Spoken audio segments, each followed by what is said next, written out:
Para dar sequência ao assunto de clima e o tópico de fatores climáticos, é preciso a gente estudar o conceito de pressão atmosférica para entender como é que funcionam as massas de ar, sendo que massa de ar é um fator climático importantíssimo. Bom, então vamos agora dar sequência a esse assunto, tá certo? Então, clima, o assunto de clima, pressão atmosférica, que é um conceito muito usado pela física, que explica como é que funcionam as massas de ar, que é um fator climático muito importante.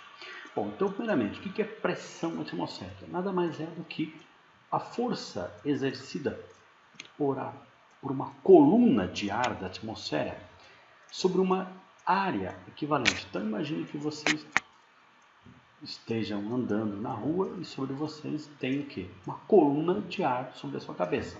Então, essa força que essa coluna de ar exerce sobre você é a pressão atmosférica. Bom, existe uma relação entre a pressão atmosférica e a altitude de um certo lugar. Então, por exemplo, se você está aqui nessa área que é mais baixa do que essa, aqui você tem uma pressão maior do que aqui. Então, se dividirmos essa área, essa aqui tem uma coluna de ar bem maior que essa aqui. Então, obviamente que nessa área a pressão será menor e aqui a pressão será maior. Então, podemos garantir que nessa área baixa, próxima ao nível do mar, ou seja, altitude baixa, pressão alta. E aqui, onde a altitude é mais elevada, a pressão será menor. Então, qual é a relação que existe entre pressão atmosférica e altitude? Quanto maior for a pressão, menor será a altitude e vice-versa. Então, podemos dizer que essa relação é uma relação inversamente proporcional. Agora, se pegarmos a latitude, as áreas que ficam próximas à linha do Equador, elas são áreas com temperaturas maiores. Então, se dividirmos o mundo, pegando essa região entre essas duas linhas pontilhadas vermelhas, aqui uma área de baixa latitude e essa área, além da linha vermelha aqui, são áreas de latitudes maiores.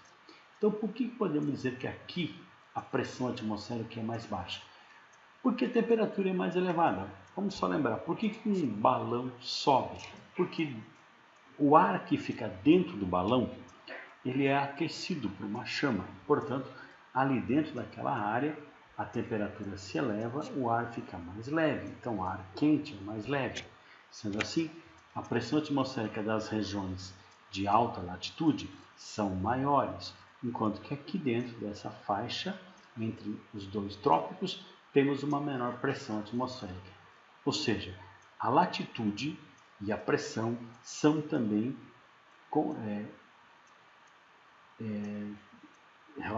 relativos, tá certo? Porque se você está numa área de baixa latitude, próximo do Equador, a sua pressão será baixa. Numa região de alta latitude, a sua pressão será alta. Então, essa relação pressão e latitude, ela é diretamente proporcional. Aí, vamos lembrar que altitude e latitude são dois fatores climáticos, assunto estudado anteriormente. E qual a relação que existe entre a altitude de um lugar e a sua temperatura? Quanto mais baixo for, mais quente será. E qual a relação que existe entre latitude e temperatura? Quanto menor for a latitude, também teremos aqui uma temperatura mais elevada. Então, a seta aqui nesse quadrinho de temperatura, ela tem que ser para cima, ou seja, área baixa, próxima do mar, quente. Área próxima ao Equador, também quente. A mesma coisa se colocarmos temperatura aqui embaixo, relacionando com altitude e com latitude. Então, aqui uma seta para baixo. Muito bem. Então, se fizermos o caminho completo daqui até aqui, observe que você terá aqui um equívoco, porque como é que pode alta pressão conduzir a baixa pressão? E o contrário, como é que pode baixa pressão, se você seguir essas setas, elas vão te levar a essa aqui, pela transitividade delas, que é a propriedade da transitiva. Então, baixa pressão, elevada altitude, menor temperatura, maior latitude e maior pressão. Então, como é que pode baixa pressão levar a alta pressão e aqui alta pressão a baixa pressão? Tem alguma coisa de estranho. Por quê? Porque em um dos casos você analisou que a pressão é diretamente proporcional à temperatura, pressão alta, temperatura alta, pressão baixa, temperatura baixa. E nesse caso aqui, você analisou, você tem que a pressão P é inversamente proporcional à temperatura, ou seja, uma região de baixa pressão, elevada temperatura, elevada pressão, baixa temperatura. Quer dizer, o que tem de errado? O que tem de errado é o seguinte, que em um dos casos você entende a atmosfera como sendo um corpo único, como um todo, então como sendo um corpo fechado. Então, se for um sistema fechado, você pode dizer que a pressão e a temperatura são diretamente proporcionais. Mas, se você entender que a atmosfera é um sistema aberto, no caso aqui, eu tomei apenas o quê? Apenas uma faixa da atmosfera entre duas linhas.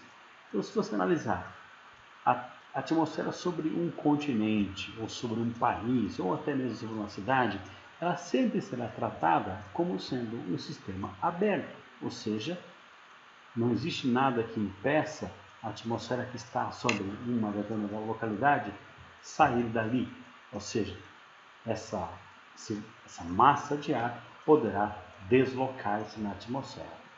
Então, para isso, agora nós temos condições de entender o que são as massas de ar. Então, dentro do tópico de fatores climáticos, nós temos o que são massas de ar. São bolsões atmosféricos, ou seja, quantidades de ar da troposfera, que é a camada mais baixa, que tem sempre características que são típicas da região de onde se origina. Por exemplo, se uma massa de ar tiver origem sobre uma região marítima, ela vai absorver bastante umidade. Se ela se originar sobre uma região polar, a tendência é que ela seja uma massa fria. Então, a massa de ar tem características com relação à temperatura, com relação à sua umidade, e o deslocamento delas será sempre de uma área com alta pressão, chamada de anticiclone, para áreas com baixa pressão, que são chamadas de ciclone. Então, o que é um ciclone? É simplesmente uma área onde está chegando vento. E o vento é o quê? O ar em movimento. Então, podemos analisar o seguinte, que na trajetória que a Terra faz em relação ao Sol, existe um determinado momento em que a Terra está com uma inclinação que o hemisfério norte recebe raios solares de forma mais perpendicular. Isso acontece geralmente lá pelo dia 21 de junho, que é o chamado solstício de verão do hemisfério norte. E, numa situação oposta, no final do ano, é o hemisfério sul que recebe raios solares com maior intensidade. Então, quer dizer, tem uma época do ano que essa área aqui apresenta uma temperatura mais elevada e, por se tratar de um sistema aberto, de menor pressão atmosférica. Enquanto que aqui no hemisfério norte, a temperatura tem, no hemisfério sul, desculpa, a temperatura tende a estar mais baixa e com pressão mais elevada, enquanto que aqui a situação é oposta. Então, das regiões polares, o polo, quando você pensa em uma região polar, tanto o polo norte quanto o polo sul, por mais que seja inverno ou verão, a temperatura sempre será baixa e, portanto, pressão muito alta. Os ventos polares sempre vão deslocar da região do polo em direção aos trópicos de Câncer ou de Capricórnio. Agora, entre os dois trópicos, o que nós teremos? Que o vento vai da região de alta pressão para baixa pressão. Então, teremos um deslocamento dos ventos do trópico de Capricórnio para o trópico de Câncer. Isso acontece no meio do ano. Já no final do ano, a situação é invertida, porque aqui entre os dois trópicos teremos uma inversão. Essa região do hemisfério norte tem temperatura mais baixa e, portanto, pressão mais alta. Essa área do hemisfério sul tem uma temperatura mais elevada, uma pressão mais baixa. Lembre-se, dos polos sempre sai vento em direção aos trópicos. Esses ventos polares nunca mudam de direção. Agora, os ventos tropicais é que mudam. Por quê? na época de final do ano e começo do ano, na virada de um ano para o outro, os ventos tendem a soprar da região de alta pressão para baixa pressão, ou seja, do Trópico de Câncer para o Trópico de Capricórnio.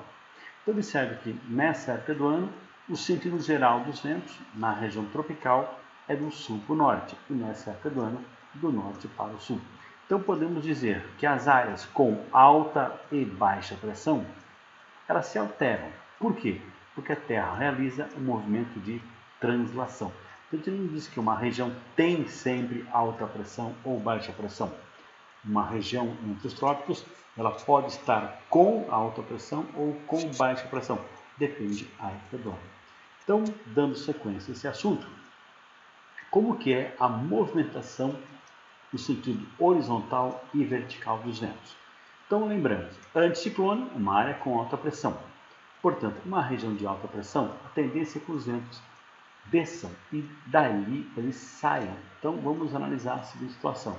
Suponhamos que essa região tenha alta pressão atmosférica. Então, essa alta pressão vai empurrar os ventos para baixo. O ar frio lá de cima tende a descer. E chegando próximo à superfície terrestre, esses ventos divergem para uma região distante dessa aqui. Então, o ar desce e diverge. Então, num anticiclone, ou seja, numa área de alta pressão, os ventos sempre vão descer e divergir. Com isso, a tendência é que o dia fique sempre ensolarado, porque não vai chegar ventos úmidos carregando aqui umidade para provocar chuva. Já numa área com baixa pressão atmosférica, ou seja, no ciclone, a tendência é que os ventos convirjam para cá e daqui eles subam. Então, uma área de baixa pressão, os ventos chegam e aí eles sobem. Então, os ventos convergem e o ar é ascendente. Então, quando você está numa região que tem baixa pressão, muitos ventos que chegam onde você está trazem consigo umidade. Então, a tendência é que a atmosfera fique toda nublada. Então, geralmente, num dia ensolarado, a tendência é que a pressão atmosférica no local onde você esteja seja uma pressão alta. Já num dia nublado, a pressão atmosférica naquele momento está baixa e a região ela recebe ventos de outras áreas de alta pressão. Então vamos dar sequência e aí vamos ter que entender um efeito que foi estudado por um cientista francês, em que ele estabeleceu o seguinte: as áreas polares no Polo Norte e no Polo Sul são áreas frias, ou seja, áreas com alta pressão atmosférica, temperatura baixa, pressão elevada. Já a região equatorial, ela tem o quê? Uma temperatura mais elevada, em média, com pressão mais baixa. Então é natural que haja um deslocamento da atmosfera dos polos em direção ao Equador. Então, existe uma força atuando na atmosfera, uma força provocada pela diferença de pressão. Essa força no hemisfério norte, ela vai do norte para o sul. No hemisfério sul, ela vai do sul para o norte. E vamos lembrar que o planeta Terra, ele realiza um movimento de rotação no seu próprio eixo. Então, se a Terra girar, o vento fará um sentido oposto, a atmosfera terá um deslocamento no sentido oposto. Então, essas setinhas azuis mostram uma força que é gerada pela rotação da Terra. Essa força tem sentido do leste para o oeste.